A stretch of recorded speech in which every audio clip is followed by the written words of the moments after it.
애플사에서 만든 컴퓨터를 사용하고 있습니다. 여러분 애플 아시죠? 한 입 먹다 남은 사과가 그려져 있는 그런 회사입니다. 전화기도 만들려고 하는 그런 회사인데, 저는 원래 다른 회사의 제품을 썼었는데요. 제가 하일랜드 교회에 오게 되고 그리고 얼마 지나지 않아서 컴퓨터를 구입해야 할 때 이 애플사의 컴퓨터를 선택했습니다. 그래서 제가 지난번에도 한번 말씀드린 적이 있는데요. 기억하실지 모르겠어요. 제가 이 애플사의 컴퓨터를 선택한 이유는 단 한 가지였다, 그렇게 말씀드렸죠. 뭐죠? 제가 어떤 컴퓨터를 사야 할까 고민하고 있을 때 어떤 사람이 저한테 목사님, You look sexier with Apple, 그랬어요.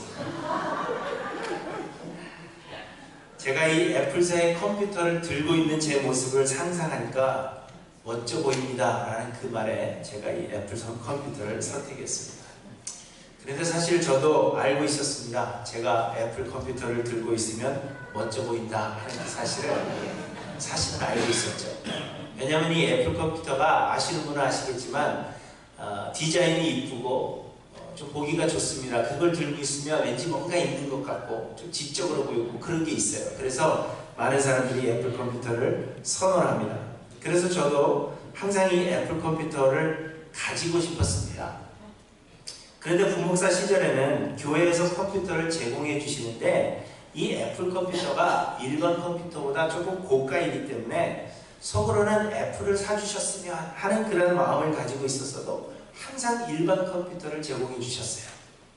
그래서 저는 애플 컴퓨터를 너무나 가지고 싶었던 나머지 이 한 입 베어먹은 사과 스티커를 제 컴퓨터에 붙이고 다녔습니다.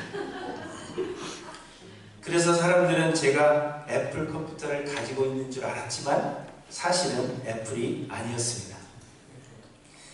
그런데 이 애플 컴퓨터를 실제로 사용해 보니까요, 애플 컴퓨터만이 가지고 있는 기능들이 있다는 것을 발견하게 됐습니다.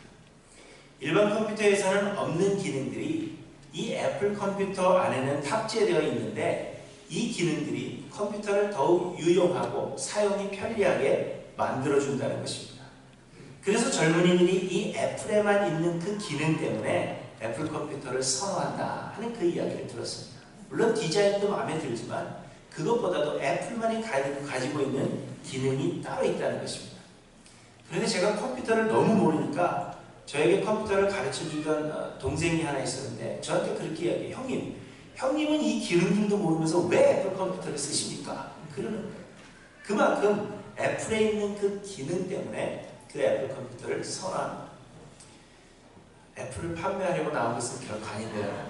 이상하게 이야기가 흘러가지만 오해 없으시기 바랍니다. 제가 제 일반 컴퓨터에 애플 컴퓨터를 붙이고 다녔기 때문에 겉으로 볼 때는 애플 컴퓨터와 다를 것이 없었습니다. 그러나 그 컴퓨터는 애플 컴퓨터가 아닙니다.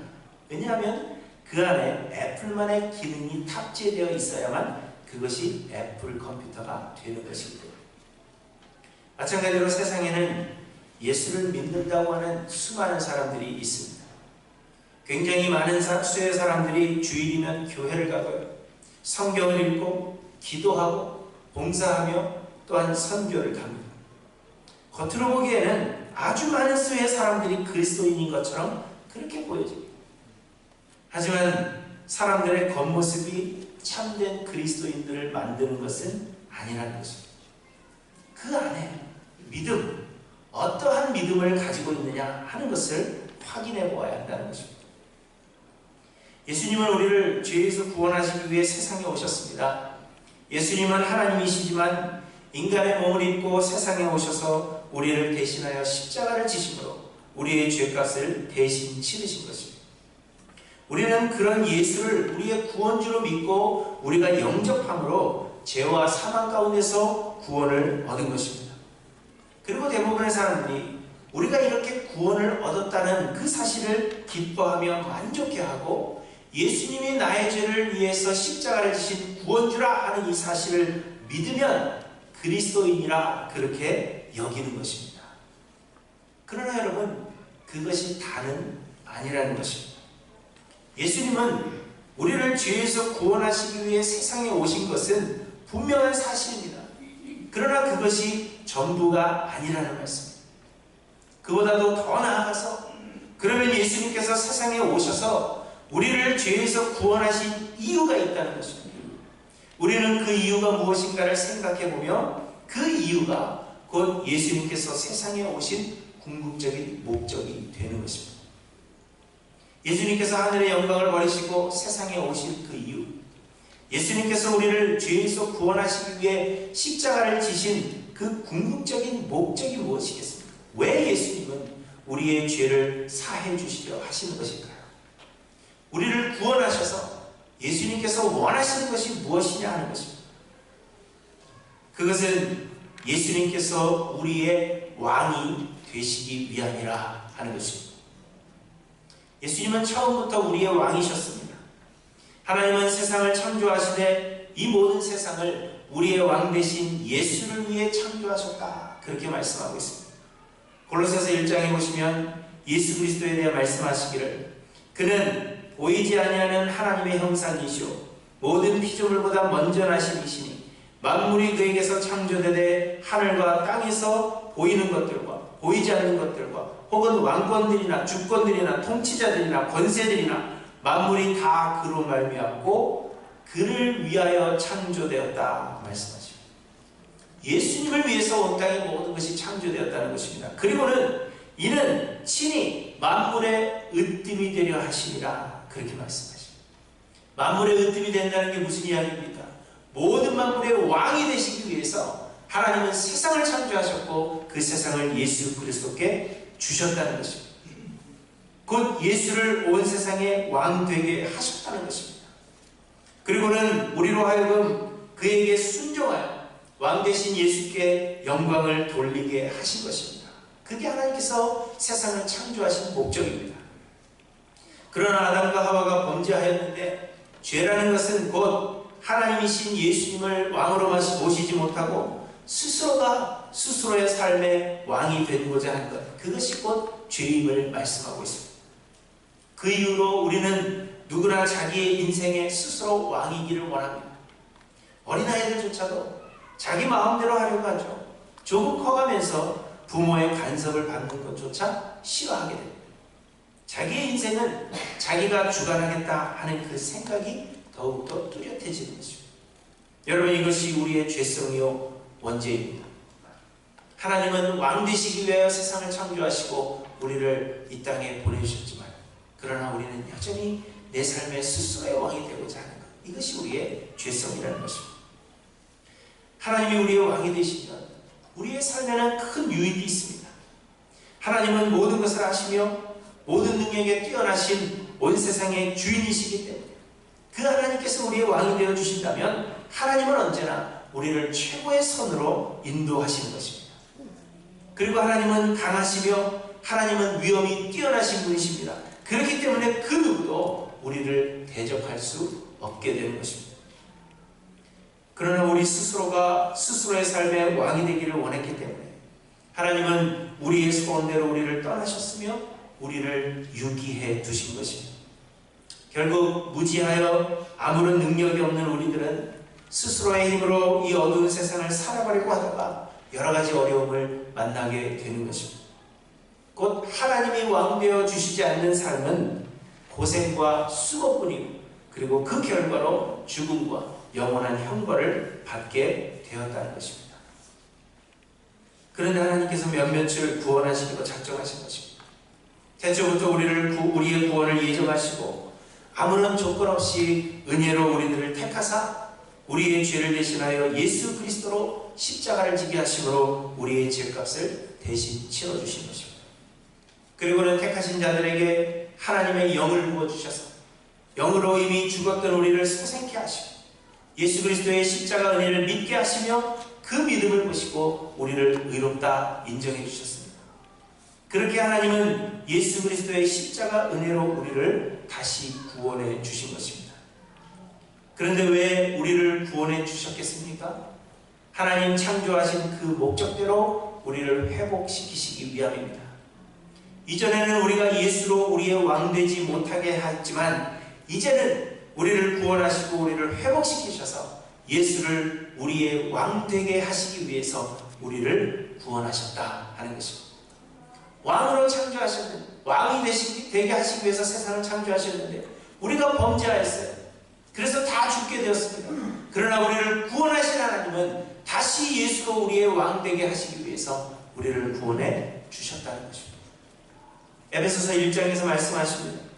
하나님의 능력이 그리스도 안에서 역사하사 죽은 자들 가운데 다시 살리시고 하늘에서 자기의 오른편에 앉히사 모든 통치와 권세와 능력과 주권과 이 세상뿐 아니라 오는 세상에 일컫는 모든 이름으로 이름 위에 뛰어나게 하시고 또 만물을 그의 발 아래에 복종하게 하시고 그를 만물 위에 교회의 머리로 삼으셨느니라. 무슨 이야기입니까? 예수님을 하나님께서 모든 만물 위에 왕으로 삼으셨다 하는 그 이야기를 우리에게 들려주고 계시는 것입니다. 빌립보서 2장에서도 말씀하십니다. 이러므로 하나님이 그를 지극히 높여 모든 이름 위에 뛰어난 이름을 주사 하늘에 있는 자들과 땅에 있는 자들과 땅 아래에 있는 자들로 모든 무릎을 예수의 이름에 꿇게 하시고 모든 입으로 예수 그리스도를 주라 곧 왕이라 시인하여 하나님 아버지께 영광을 돌리게 하셨느니라. 이처럼 하나님께서 우리를 죄에서 구원하신 것은 단지 우리가 불쌍해서 우리 좋으라고 구원하신 것이 아니라는 것입니다. 단지 우리로 하여금 심판을 면하게 하시고 우리로 하여금 복받게 하시기 위해서 우리를 구원하신 것이 아니라는 것입니다. 죄와 사망에서 우리를 구원하셔서 그저 하늘나라에서 영원한 기업 가운데 편하게 살아라 우리를 위해서 구원하신 것이 아니라는 것입니다. 예수 그리스도의 십자가는 죄사함이 최종 목적이 아니라는 것입니다. 예수 그리스도의 십자가의 그 궁극적인 목적은 예수님께서 우리의 왕이 되시는 것이요. 우리는 십자가에 달려 죽으셨다가 부활하신 그 예수를 우리의 삶의 왕으로 모셔야 한다는 것입니다. 예수는 왕이 되시기 위해서 우리를 구원하신 것이지 결코 우리를 구원하시는 것이 예수께서 십자가를 지신 목적이 아닙니다. 예수는 우리의 왕이십니다. 하지만 여러분 오해는 하지 마십시오. 예수를 왕으로 모시는 것이 구원의 두 단계를 말하는 것이 아닙니다. 이전에 아브라함 목사님께서 설교하셨듯이 믿음으로 죄사함을 받고 구원을 얻은 뒤에 예수를 왕으로 또 모셔야 하는 것이 아니라는 것입니다. 제 애플 컴퓨터에는 이미 애플 컴퓨터만의 기능들이 탑재되어 있는 것처럼 우리에게 주시는 그 믿음 안에는 이미 예수 그리스도께서 우리의 삶의 왕이시라는 고백이 담겨져 있는 것이라 하는 말씀입니다. 우리는 예수를 믿으면 구원을 얻는다 그렇게 말합니다. 그렇습니다. 우리가 예수를 믿는다면 우리는 이미 구원을 얻은 것입니다. 그런데 그 구원을 주시는 믿음이라는 것이 단지 예수가 구원주라는 사실만을 믿는 것이 아니라는 말씀입니다. 우리가 예수를 믿는다고 고백할 때에는 예수가 우리의 구원주시요 또한 우리의 삶의 왕이시라는 그 사실을 믿는다고 고백하는 것입니다. 우리를 의롭다고 인정해 주시는 그 믿음은 단순히 예수가 우리를 구원하셨다는 그 사실을 믿는 것이 아니라 예수가 내 삶의 왕이심을 믿는 그 믿음까지 포함하고 있어야 한다는 것입니다. 우리에게 이 믿음이 있어야 우리는 구원을 얻은 것입니다. 너희는 나를 누구라 하느냐 하는 그 질문에 베드로의 대답을 들어보십시오. 주는 그리스도시요 곧 주는 우리의 구원주시요 살아계신 하나님의 아들이십니다. 곧 온 땅의 창조주요 주관자이신 왕 되신 하나님의 아들이십니다. 곧 예수가 왕이시라 하는 것을 고백하고 있는 것입니다. 사도 바울은 여러분 무엇이라고 고백합니까? 내가 그리스도와 함께 십자가에 못 박혔나니 그런즉 이제 내가 사는 것이 아니요 오직 내 안에 그리스도께서 사시는 것이라. 바울은 아예 자기 자신이 없다고 고백합니다. 나는 이미 죽었다라고 고백하고 있습니다. 그리고 바울 안에는 이제 예수 그리스도만이 왕 되어서 그 왕만이 살아계신다 하는 고백을 하고 있는 것입니다. 여러분 이처럼 예수가 우리의 구원주시요 우리의 왕이시라는 그 고백과 우리의 삶의 증거가 없다면 우리가 아무리 그리스도인이라 외치고 주일이면 교회에 나오고 봉사하고 예배하고 또한 우리가 시간을 내어서 선교한다 할지라도 우리의 믿음은 가짜라는 것입니다. 이 믿음이 없이는 겉으로 보기에는 믿는 자 같아도 우리는 참된 그리스도인이 아니라는 것입니다. 그러므로 사랑하는 성도 여러분, 여러분의 믿음과 여러분의 삶을 점검해 보시기 바랍니다. 그저 예수님이 나를 구원하셨다, 내가 내 죄를 다 사함받았다, 내가 이제는 천국에 갈 것이다, 여러분 그것만으로 만족하고 계십니까? 아니면 예수가 나의 왕이심을 고백하며 내 삶의 전부를 주님 앞에 드리는 그러한 삶으로 나타나고 있는가? 우리의 믿음과 그 삶을 점검해 보셔야 한다는 것입니다. 이 믿음이 아니면, 예수가 나의 왕이시라는 그 믿음, 그리고 삶의 고백이 아니면 우리의 믿음은 가짜입니다. 마지막 날 예수님 앞에 섰을 때, 하나님 앞에 섰을 때 하나님께서 내가 너를 도무지 알지 못한다 말할 자가 우리 가운데 있다는 것입니다. 여러분, 우리의 믿음을 돌아보십시오. 우리의 삶의 모습을 돌아보십시오. 예수가 정말 나의 삶의 왕이신지 돌아보셔서 주께서 우리의 왕 되시기를 소망하시는 저 여러분들이 되시기를 바랍니다. 아멘. 오늘 보면은 압살롬이 죽임을 당한 후에 이 도망하였던 다윗이 다시 예루살렘으로 귀환하는 그런 장면입니다. 그런데 압살롬이 다윗을 반역했을 때 대부분의 이스라엘의 지도자들은 10절에 보시면 압살롬에게 기름을 부어서 다윗 대신에 이스라엘을 왕으로 세울 정도로 적극적으로 그 반역에 가담했습니다. 그러니 압살롬이 죽고 다윗이 귀환한다 하는 그 소식이 반가울 수 없는 것입니다. 그 반역에 가담했는데 압살롬이 이제 앞으로 쭉 왕이 될 줄 알았는데 다윗이 이기고 다윗이 돌아오는 겁니다. 누가 반길 수 있었겠어요? 그럼에도 불구하고 이들은 태도를 바꿔서 이번에는 적극적으로 다윗의 귀환을 환영하자, 그렇게 마음을 먹은 것입니다. 그런데 여러분, 더 큰 문제는 유다 지파 사람들에게 있었습니다. 다윗도 유다 지파, 다윗의 아들 압살롬도 유다 지파입니다. 결국에 압살롬의 반란을 가장 가까이서 도운 지파는 유다 지파라는 이야기입니다. 그러니 다윗의 귀환이 너무 당연한 것임에도 불구하고 유다 지파는 결코 반가울 수 없었다는 것입니다. 그런데 이 모든 것을 생각한 다윗이 사독과 아비아달 두 제사장을 통해서 유다의 장로들에게 다윗을 다시 왕으로 모시는 일에 나중이 되지 말고 다른 지파들보다 먼저 나서서 다윗을 왕으로 모셔올 것을 귀뜸해 주었다 하는 것이 오늘 본문의 내용입니다. 다른 지파들은 모두 앞다투어서 다윗을 왕으로 다시 모셔오려고 하는데 정작 다윗의 형제요 고륙인 유다가 뒤처져서는 되겠느냐 하는 것입니다. 그래서 이 유다가 다윗의 말을 듣고는 다윗을 맞이하는 데 처음이 됩니다.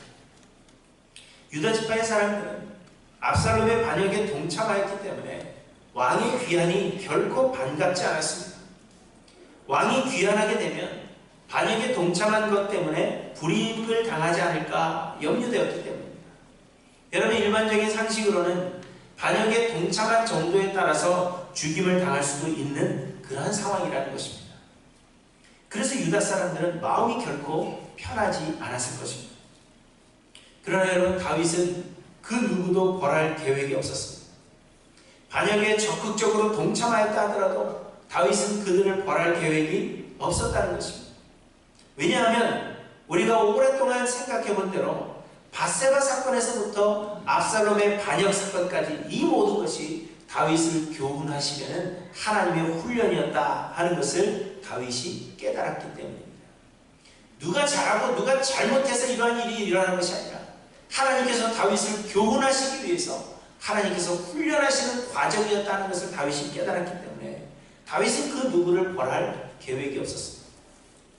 지금까지 다윗은 자신의 열심히 일을 이루는 것으로 생각했습니다.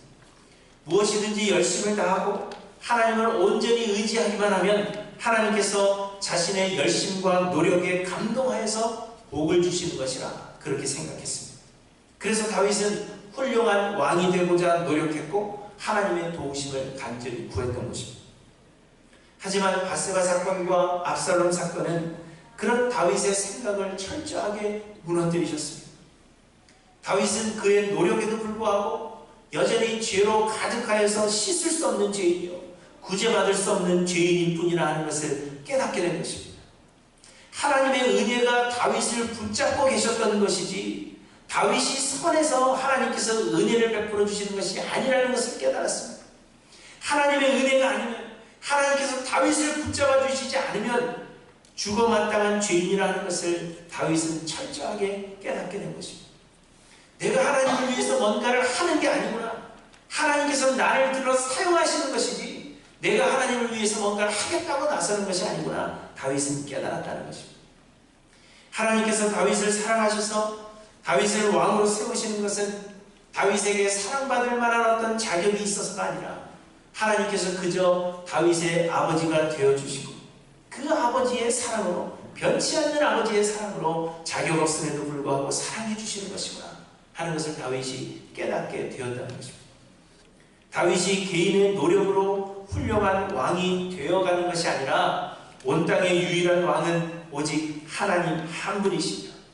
하나님께 모든 일을 맡기고 하나님 앞에, 하나님의 주권 아래 굴복할 때 하나님의 왕 되심이 나의 삶을 통하여 나타나는 것이라는 것을 다윗이 깨닫게 되었다는 것입니다. 모든 일을 하나님께서 이루시고 하나님께서 행하시는 것이라 하는 것을 다윗은 깨달았습니다. 이런 깨달음을 얻은 다윗은 하나님의 주권에 굴복하여 반역에 동참한 자들이라도 그들을 벌할 수 없었다는 것입니다. 그들을 벌한다고 해서 이룰 것도 없고 벌하지 않는다고 해서 잃을 것도 없다 하는 것을 알게 되었다는 것입니다. 모든 일은 하나님의 주권 안에 하나님의 완전하신 계획이라는 것을 다윗은 깨달았습니다. 그래서 다윗은 모든 것을 덮어둔 채 속히 다윗을 왕으로 맞이할 것을 귀뜸해주고 있는 것입니다. 두려움에 떨고 있지 말고 모든 것이 하나님의 계획 가운데 있었으니까 자책하지 말고 나를 속히 왕으로 모시는 일에 나중이 되지 말라. 그렇게 말해주고 있는 것입니다. 사랑하는 성도 여러분, 우리는 왕이신 하나님을 우리의 삶에서 밀어내고 하나님께 대하여 반역한 자들입니다. 그러나 하나님은 우리에게 그 죄를 묻지 않으십니다. 우리의 죄값을 하나님의 독생자 예수 그리스도로 하여금 대신 치르게 하시고 우리에게는 그 죄값을 묻지 않으신다는 것입니다. 또 하나님 우리에게 그 무엇도 요구하지 않으십니다.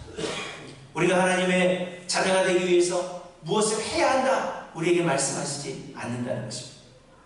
예수 그리스도를 다시 우리의 왕으로 모셔드리는 데 있어서 우리가 어떤 자격을 갖추어야 하는 것이 아니라는 것입니다. 그런데도 어떤 분들은 하나님을 너무 멀리 떠나 있었기 때문에 돌아가는데 좀 시간이 걸립니다. 그렇게 말씀하시는 분들도 있죠. 죄를 너무 많이 지었기 때문에 죄를 조금 덜 짓게 될 때 하나님께 가까이 갈 수 있을 것 같습니다. 그렇게 생각하시는 분들도 있습니다. 담배도 끊어야 되고요. 술도 끊어야 되고요. 내가 교회에 나가기 위해서 좀 깨끗해져야 되는데 그렇지 않고서는 나갈 수 없습니다. 그렇게 말씀하시는 분들이 많이 있습니다. 겸손한 것 같지만 무식한 소리입니다. 하나님은 그 어떤 것도 요구하지 않습니다. 우리는 그저 스스로 왕되었던 우리의 자아를 버리고 예수 그리스도께서 우리의 왕 되시기를 간구하기만 하면 된다는 것입니다. 그러면 여러분, 예수님이 여러분의 삶의 왕이 되심을 고백하십니까?